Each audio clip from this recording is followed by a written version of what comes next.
So hello guys, it's Ayush and मैं तुम सभी को वेलकम करता हूँ प्ले एक्सप्लेन्स के ब्रांड न्यू वीडियो में। आज के वीडियो में मैं एक्सप्लेन करने वाला हूँ एक Japanese psychological thriller film named Tales of the Unusual Washing Machine. So now without wasting any more time let's get out to the video. Movie शुरू होती है, हमें मेन कैरेक्टर से इंट्रोड्यूस कराया जाता है जिसका नाम है हाशिमोटो। हाशिमोटो गिंजा टोक्यो के अंदर रह रहा है। हाशिमोटो एक मिडिल एज मैन है जो फाइनेंशियली स्ट्रगल कर रहा है क्योंकि अभी रिसेंटली उसे उसकी जॉब से निकाला गया है। एक सुबह हाशिमोटो लॉन्ड्री शॉप में अपने कपड़े धुलने के लिए जाता है। वॉशिंग मशीन में कपड़े डालने के बाद हाशिमोटो सोचता है कि काश वो एक बियर पी सकता। तभी वॉशिंग मशीन के अंदर किसी चीज के गिरने की आवाज आती है। जब हाशिमोटो चेक करता है तब वो एक बियर कैन को वॉशिंग मशीन के अंदर पाता है। हाशिमोटो सोचता है कि किसी ने ऐसे ही इस कैन को रख दिया होगा एंड भूल गया होगा, पर जब वो बियर कैन को चेक करता है तब वो उस बियर कैन को शील्ड पाता है। लॉन्ड्री शॉप का क्लीनर हाशिमोटो के पास आके बताता है कि ये एक विश ग्रांटिंग वॉशिंग मशीन है, इसके सामने आप जो भी विश करते हो वो विश पूरी हो जाती है। पहले तो ऑब्वियसली हाशिमोटो इस बात पे बिलीव नहीं करता, कहता है कि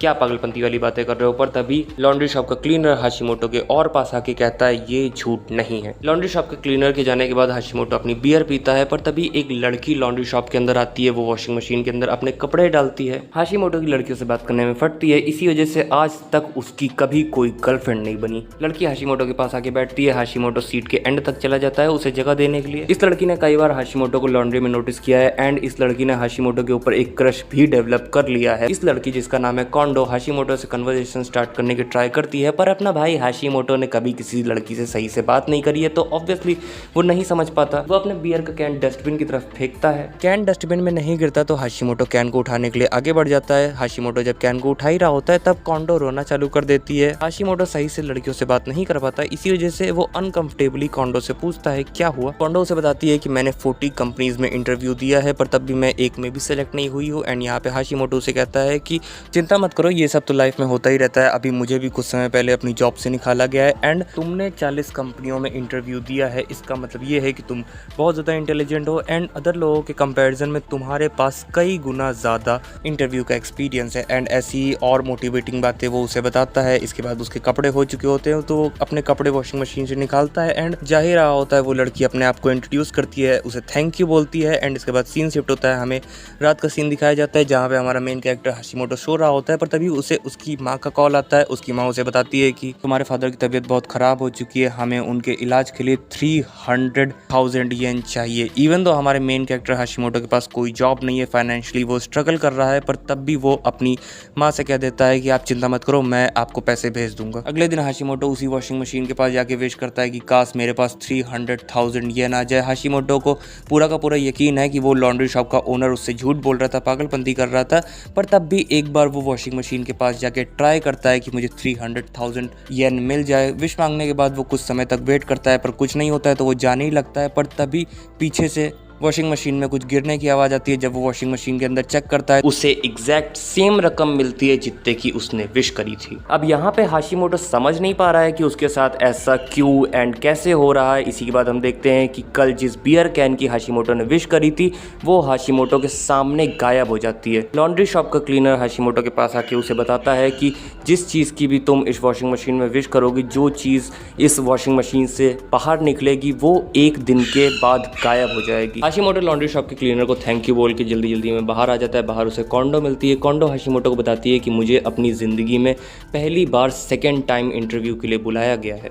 हाशिमोटो कोंडो को कांग्रेचुलेट करता है। इसी के बाद उसको उसकी माँ का कॉल आ जाता है। हाशिमोटो जब अपनी माँ से कॉल पर बात कर रहा होता है तभी कोंडो उसकी सिक फादर के बारे में सारी बातें सुन लेती है। इसके बाद हाशिमोटो जल्दी जल्दी में अपनी माँ को जाके सारे पैसे भेज देता है। इसके बाद सीन शिफ्ट होता है, रात की तरफ जाता है जहाँ पे हम देखते हैं कि हाशिमोटो फिर से वॉशिंग मशीन के पास आया है एंड अब हाशिमोटो का प्लान ये है कि वो अपनी ज़िंदगी की सारी प्रॉब्लम्स इस वॉशिंग मशीन की मदद से सॉल्व करना चाहता है। तो इसलिए हाशिमोटो इस बार एक ब्रांड न्यू सूट की डिमांड करता है। सूट बाहर निकल जाता है। तब हाशिमोटो पूरे दिन बहुत सारी कंपनियों को इंटरव्यू देता है। रात को उसे उन सारी कंपनियों से लेटर आता है, पर हाशिमोटो को किसी भी कंपनी के अंदर सेलेक्ट नहीं किया गया है। यार यहाँ पे इस बंदे को डायरेक्ट जॉब ऑफर के लिए विश कर लेना चाहिए था, पर हाशिमोटो बहुत ज़्यादा डिप्रेस हो चुका है क्योंकि उसे किसी भी कंपनी के अंदर सेलेक्ट नहीं किया गया है। हाशिमोटो ने जिस सूट के लिए विश किया था वो सूट हाशिमोटो के आंखों के सामने डिसअपीयर हो जाता है। पर अब हाशिमोटो के दिमाग में एक ख्याल आता है कि यार अब मेरे पास अनलिमिटेड सोर्स ऑफ मनी है, तो मुझे जॉब की ज़रूरत ही क्या है। मैं वॉशिंग मशीन के पास जाऊँगा, उससे पैसे मांगूंगा और मुझे पैसे मिल जाएंगे, तो मुझे अपनी ज़िंदगी अपने तरीके से जीनी चाहिए। I should live my life to the fullest. तो अब अगली सुबह हाशिमोटो वॉशिंग मशीन के सामने जाके एक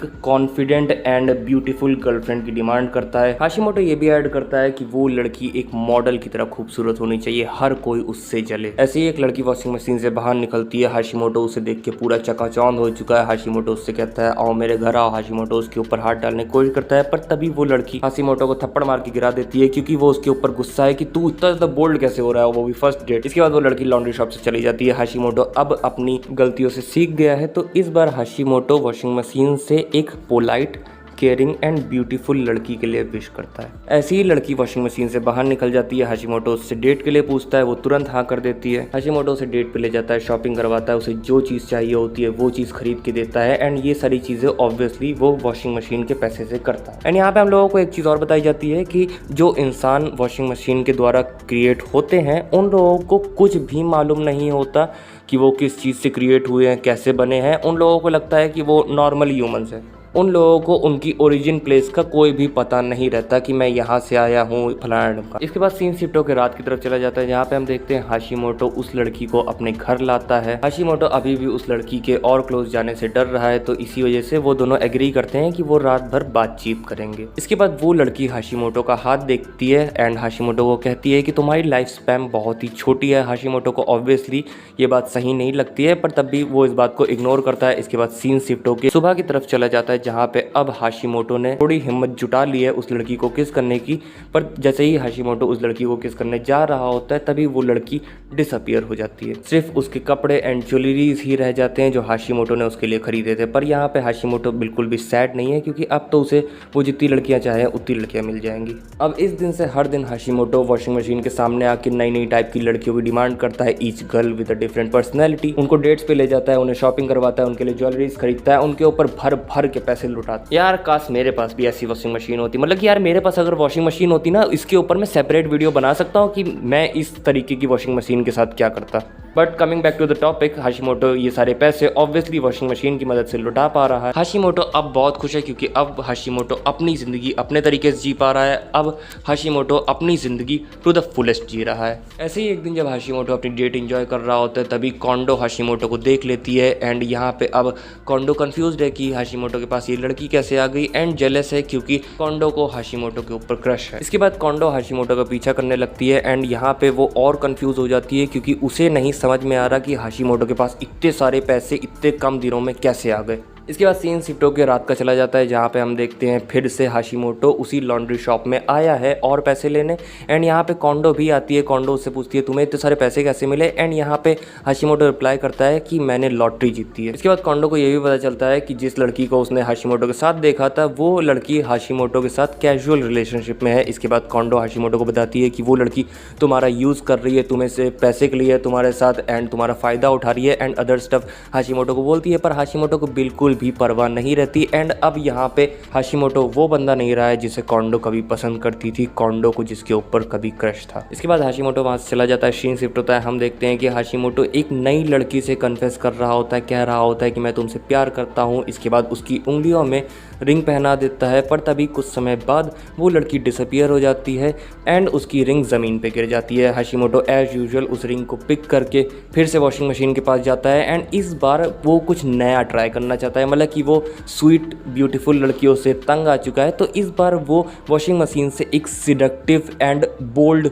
औरत के लिए डिमांड करता है। हमेशा की तरह औरत निकल आती है। ये औरत बाहर निकलते ही हाशिमोटो को सेड्यूस करना चालू कर देती है। हाशिमोटो ने अभी तक जितनी भी रिंग्स कलेक्ट की थी वो सारी रिंग्स हाशिमोटो उस लड़की की उंगलियों में पहनाने लगता है। तभी हाशिमोटो को उसकी माँ का कॉल आ जाता है। हाशिमोटो उस सिडक्टिव लड़की से कहता है थोड़ा शांत रहो, मुझे अपनी माँ से बात करना है, पर वो लड़की शांत रहने का नाम ही नहीं ले रही होती है। तो इस वजह से हाशिमोटो को ना चाहते हुए भी अपनी माँ से बात करने के लिए बाहर आना पड़ता है। बैकग्राउंड में कोंडो इस लड़की को एंड हाशिमोटो को देख रही थी एंड जब हाशिमोटो बाहर आ जाता है तब कोंडो अंदर जाती है एंड उस लड़की से पूछती है तुमने क्या किया है हाशिमोटो के साथ, वो तब बदल कैसे गया है। और वो लड़की कोंडो के ऊपर हंस के कहती है कि तुम जाओ यहाँ से। कोंडो उसके ऊपर गुस्सा आ जाती है, उसकी सारी रिंग्स खींचने की कोशिश करती है। सीन शिफ्ट होकर हाशिमोटो की तरफ चला जाता है जहाँ पे हम देखते हैं हाशिमोटो की मदर हाशिमोटो को बता रही होती है कि तुम्हारे फादर की तबीयत और ज़्यादा ख़राब हो चुकी है, हमें शायद ऑपरेशन उनका कराना पड़ सकता है, पैसों से ज़्यादा हमें अभी तुम्हारी ज़रूरत है। पर हाशिमोटो को क्या परवाह, हाशिमोटो जब अपनी गर्लफ्रेंड्स के अंदर से बाहर निकलेगा तब तो वो किसी और के बारे में सोचेगा। हाशिमोटो अपने गिल्ड के अंदर होता ही है, तभी लॉन्ड्री शॉप का क्लीनर हाशिमोटो के पास आके हाशिमोटो को बोलता है कि मैं तुम्हें एक इंपॉर्टेंट बात बताना भूल गया कि जो लोग इस वॉशिंग मशीन के अंदर से निकलते हैं वो लोग भी एक दिन के अंदर डिसअपियर हो जाते हैं। हाशिमोटो रिप्लाई में कहता है हाँ ये बात तो मुझे मालूम है। इसके बाद सीन शिफ्ट होकर कोंडो और उस सिडक्टिव लड़की के ऊपर चला जाता है जहाँ पे हम देखते हैं वो दोनों अभी भी फाइट कर रही होती हैं और कुछ समय बाद सिडक्टिव लड़की वहाँ से चली जाती है क्योंकि उसे लग रहा होता है कि हाशिमोटो उसके ऊपर चीट कर रहा है। कोंडो रोना चालू कर देती है एंड विश करती है कि काश हाशिमोटो फिर से वही नॉर्मल हाशिमोटो बन जाए। इसके बाद हाशिमोटो वॉशिंग मशीन के अंदर टेलीपोर्ट हो जाता है। वॉशिंग मशीन से बाहर आने के बाद हाशिमोटो बहुत जल्दी रियलाइज कर लेता है कि वॉशिंग मशीन ने कोंडो की विश पूरी कर दी है एंड अब हाशिमोटो के पास सिर्फ एक दिन है जिंदा रहने के लिए। टीवी में न्यूज़ आ रही होती है कि ज्वेलरी शॉप से थाउजेंड्स ऑफ येन मिसिंग जा चुके हैं। इसके बाद हाशिमोटो जमीन पे गिर जाता है एंड सोचता है कि ये क्या हो गया। कोंडो कंफ्यूज खड़ी रहती है बैकग्राउंड में एंड मूवी यहीं पे खत्म हो जाती है। अब तुम में से बहुत लोग कंफ्यूज हो गए कि भाई ये कैसी एंडिंग है, तो इसे ओपन एंडिंग कहते हैं जहाँ पे मूवी का डायरेक्टर एंडिंग आपकी इमेजिनेशन पे छोड़ देता है। एग्जाम्पल के लिए तुम लोग ये सोच सकते हो कि अब सिर्फ हाशिमोटो के पास एक ही दिन बचा है जहाँ पे वो पहले ये सारी बातें कोंडो को एक्सप्लेन करेगा, उसके बाद कोंडो के साथ अपने माँ बाप से मिलने जाएगा एंड एक दिन के बाद हाशिमोटो डिसअपियर हो जाएगा। और अगर तुम लोग चाहो तो ये सोच सकते हो कि हाशिमोटो लॉन्ड्री शॉप क्लीनर के पास जाएगा एंड वो हाशिमोटो को कोई सॉल्यूशन बताएगा, हाशिमोटो परफॉर्म करेगा और शायद हाशिमोटो एक दिन के बाद डिसअपियर ना हो। तो ये तुम लोगों की इमेजिनेशन पे है एंड इसे ही कहते हैं ओपन एंडिंग। तो मूवी एंड एक्सप्लेनेशन कैसा था कमेंट सेक्शन में बताओ। अगर वीडियो अच्छा लगा हो लाइक कर देना, चैनल पे नया सब्सक्राइब कर देना, बगल वाला घंटा भी दबा दो। एंड जैसा कि मैंने अपने ऑलमोस्ट हर वीडियो में कहा है चैनल नया है तो हमें तुम लोगों के सपोर्ट की बहुत ज़्यादा ज़रूरत है। तो प्लीज़ यार वीडियो को शेयर करो एंड चैनल को भी शेयर करो एंड सब्सक्राइबर्स बढ़वाओ प्लीज़। तो चलो मैं मिलूंगा तुम लोगों से नेक्स्ट वीडियो में, तब तक के लिए प्ले ऑन।